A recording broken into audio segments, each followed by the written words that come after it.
Have you ever felt like you were born into the wrong world? As if no matter how hard you try to play along, there's this quiet voice inside whispering, "You don't belong here." Carl Jung once wrote in his patient notes about individuals who felt like strangers in their own time. They came to him with dreams filled with foreign landscapes, mythic creatures, and endless journeys, all pointing to the same truth. These souls carried something that didn't quite fit the mold of ordinary society. Jung didn't see them as defective. He saw them as carriers of something extraordinary. And that's exactly what we're exploring today. 7 signs you're not meant for this world, and never were. By the end, you'll understand that the very qualities that made you feel alienated might be proof that you're tuned into a deeper frequency of reality. Jung once said, "The privilege of a lifetime is to become who you truly are." But many of his patients admitted that becoming who they truly were felt nearly impossible in a society that demanded conformity. What Jung discovered, tucked between his sessions and his private reflections, is that these feelings weren't random. They were indicators of a rare psychological type that experiences reality differently than the collective. Sign 1.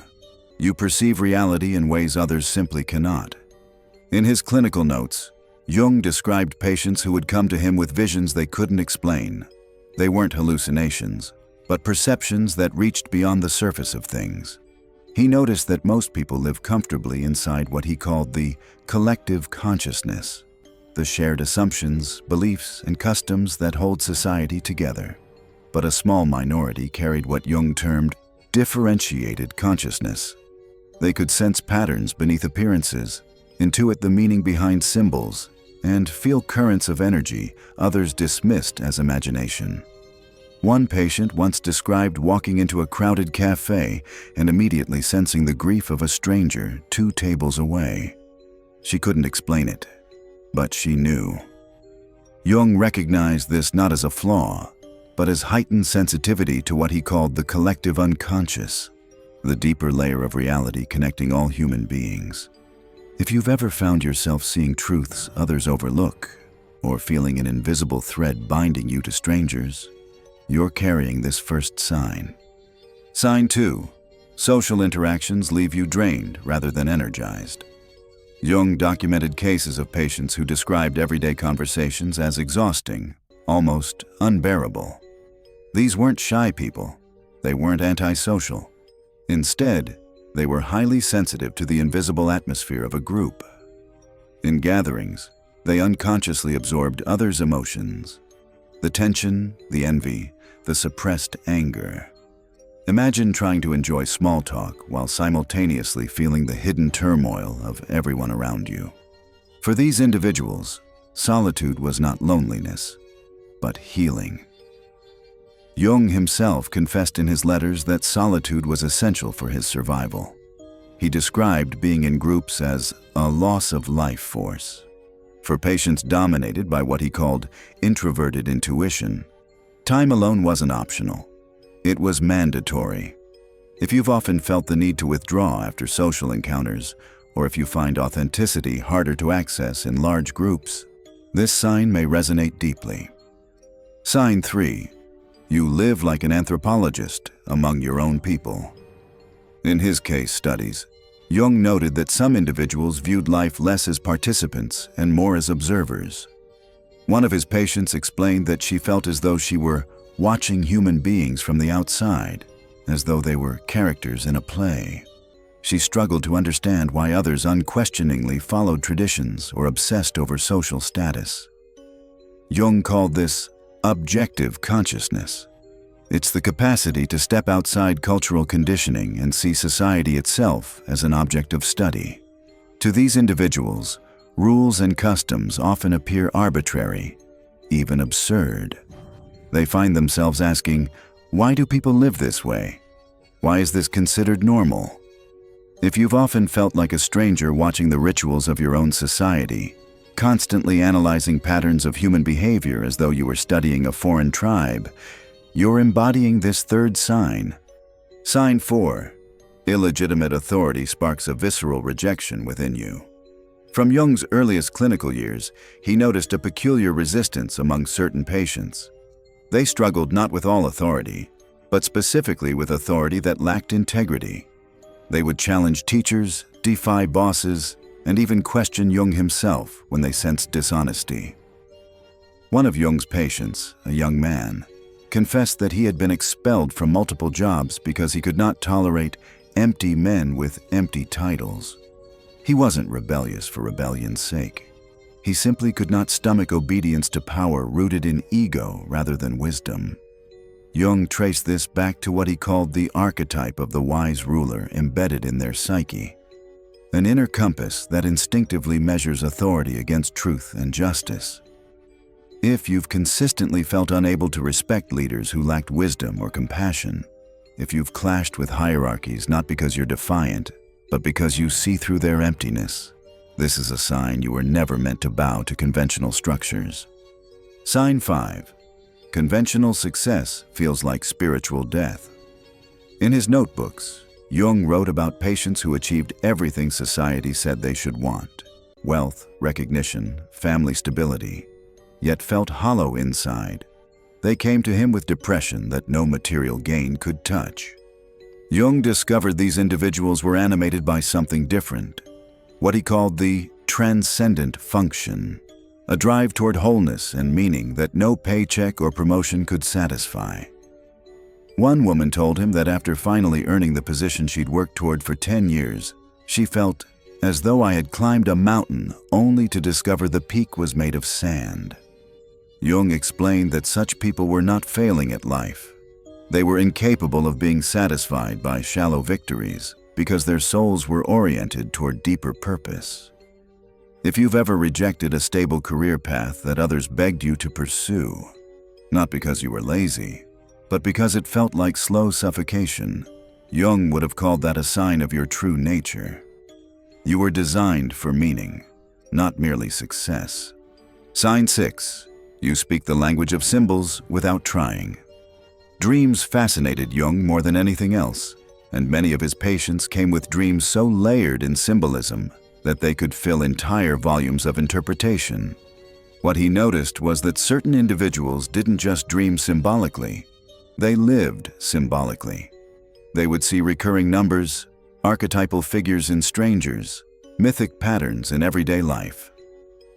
Jung called symbols the natural language of the unconscious. Most people ignored their dreams or dismissed symbols as coincidence, but his rare patients moved through life with a natural fluency in this deeper language. One man told Jung that he could not look at a tree without feeling it was an ancient emblem of transformation. Another explained that her recurring dream of crossing rivers eventually guided her real-life decisions. If mythology, fairy tales, or even modern stories like Star Wars or The Lord of the Rings resonate with you at a depth that feels personal, if you naturally see patterns others dismiss, you carry this symbolic intelligence. For Jung, it was evidence of a more advanced consciousness at work. And this brings us to sign 7, the one Jung believed marked the deepest truth about these individuals. You've been through suffering so profound, it reshaped you completely. Jung often wrote that those who feel alien in this world inevitably pass through what he called the dark night of the soul. Patients came to him broken, through grief, illness, failure, or despair, and many of them told him they felt as though life itself had conspired to destroy them. Yet Jung observed something remarkable. These individuals did not remain broken. Instead, they were transformed. One patient described the death of her child as the end of her own existence. But through therapy, through dreams, through a brutal confrontation with her own unconscious, she emerged as a healer to others. Jung named this process individuation, the painful journey of dying to who you thought you were so you could become who you were always meant to be. He wrote, "One does not become enlightened by imagining figures of light, but by making the darkness conscious." The suffering that would shatter ordinary people became, for these individuals, a doorway into wisdom and compassion. They became wounded healers, guides who could lead others through darkness because they had survived it themselves. If your life has been marked by suffering that forced you to rebuild from nothing, if pain has carved you into someone deeper and more compassionate, Jung would not say you were cursed. He would say you were initiated. Jung's patients often asked him the same question after pouring out their stories of alienation and pain. Why me? Why do I have to live like this? And in his notes, Jung consistently returned to one idea, that these individuals were not mistakes of nature, but messengers of a deeper purpose. Their sense of not belonging was not evidence of weakness. It was evidence of carrying something the world wasn't yet ready for. This brings us to the most important realization behind the 7 signs. You were never meant for this world as it is. You were meant to help shape what it could become. Jung believed that people who carried these traits were what he called carriers of consciousness. They came into this world already sensing that the collective story of humanity was incomplete, and they couldn't simply settle into old structures. Their alienation was the price of being visionaries. One patient, a man who could never hold down a conventional job, confessed that he felt useless. But Jung reframed it. You are useless to the old world because you belong to the new one. This is why your sensitivity, your refusal to conform, and your rejection of shallow success aren't flaws. They are the blueprint of your task. Think about sign 1 again, the ability to perceive reality differently. In his research, Jung often noted that what the majority called strange or irrational later turned out to be wisdom ahead of its time. Patients who dreamed of world catastrophes often carried insights about collective shifts. Those who sensed invisible energies often anticipated dynamics in families and societies before they erupted. To perceive differently is to see ahead, to glimpse possibilities hidden from the crowd. And then there's the exhaustion of social interactions. Jung didn't believe these individuals were weak for needing solitude. He believed they were reservoirs of energy that couldn't afford to be squandered. In quiet, they accessed dreams, visions, and intuitions that could eventually guide not only themselves, but others. Alone time wasn't withdrawal. It was preparation. Jung's notes reveal something else remarkable about those who lived as anthropologists among their own culture. By standing outside the tribe, they could hold up a mirror to it. One patient described feeling horrified watching the rise of collective nationalism in the early 20th century. Everyone around him seemed swept up in the wave, but he felt detached, almost immune. Jung realized this objectivity wasn't apathy, it was clarity. These individuals resisted being hypnotized by the mass mind, which made them anchors of truth during times of collective illusion. The resistance to illegitimate authority, too, wasn't mere rebellion.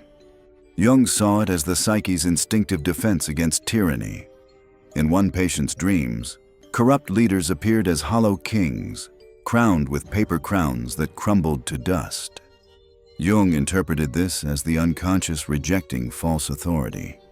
Those who cannot stomach bowing to empty power are often the ones who will eventually help humanity redefine what true authority looks like, rooted not in domination, but in wisdom. And when it comes to conventional success, Jung was blunt in his private reflections. He noted that some individuals are simply incapable of living by bread alone. For them, money without meaning becomes poison. These patients weren't lazy or unrealistic. They were tuned to the transcendent function, the drive for wholeness beyond material achievement. In Jung's view, their refusal to play by the old rules was not failure. It was evolution. The symbolic mind, the 6th sign, is where Jung's genius shone brightest. He believed those who naturally spoke in symbols and archetypes were not indulging in fantasy. They were speaking the language of the soul. A woman who dreamt of descending into caves eventually came to understand she was confronting her own unconscious fears. A man who dreamed of guiding lost travelers realized his destiny was to become a teacher. Jung knew that these people weren't just daydreamers. They were translators of timeless truths. Their symbolic thinking allowed them to grasp meaning where others saw only chaos. And finally, suffering. Jung's patient notes are filled with stories of people broken open by tragedy. Yet time and again, those who survived came out with a clarity, a compassion, and a sense of calling that ordinary lives rarely produced. He believed this was no accident. Suffering was the crucible through which their deeper nature was forged. It was their initiation into becoming healers, teachers, and guides. So, what is the greater purpose of all these signs? Jung would say it's simple but radical. You're not here to adapt to the world. You're here to help the world adapt to something higher. When he wrote about individuation, the process of becoming your true self, Jung wasn't just describing personal development. He was describing evolution itself. Every individual who dares to be authentic, who dares to live by their deeper nature rather than collective expectation, becomes a living bridge between what humanity is and what humanity could be. That's why feeling alien isn't proof of failure. It's proof of mission. You are, in Jung's words, a pioneer of consciousness. If you've recognized yourself in these signs, you may already know that your path will rarely be easy. People might call you too sensitive, too difficult, too different. But Jung would argue that the very things people criticize are the very things the world needs. Your heightened sensitivity is not fragility. It's a radar system tuned to what must be healed. Your rejection of empty success is not laziness. It's wisdom refusing to waste your life. Your resistance to corrupt authority is not insubordination. It's loyalty to a higher law. And your suffering, that is your initiation, the fire that tempered your soul so that you could guide others through their own darkness. Jung once wrote, "The meeting of two personalities is like the contact of two chemical substances. If there is any reaction, both are transformed.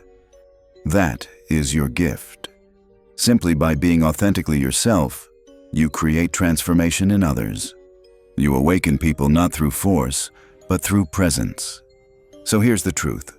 You were never meant for this world as it currently is. That's why you've always felt like you didn't fit, but you weren't supposed to. You were meant to help midwife a new world into being, a world where depth matters more than surface, where meaning matters more than money, where authenticity matters more than conformity. Jung believed that human evolution depended not on the masses, but on rare individuals brave enough to live authentically. If you are one of them, your life is not an accident. Your alienation is not a curse. It is your calling. So the question isn't, why don't I belong here? The real question is, what will I do with this sense of not belonging? Will you suppress it and try to fit into a mold that was never designed for you? Or will you embrace it and use it as the compass toward your authentic purpose? Carl Jung's message to his patients, and to you, was clear. Stop apologizing for your difference. Start honoring it. Stop trying to fix what was never broken. Start seeing your otherness as your greatest gift. Because this world doesn't need more people who fit in. It needs more people who awaken it. Your task isn't to become normal. Your task is to become real. And in doing so, you might just help this world remember what it has forgotten.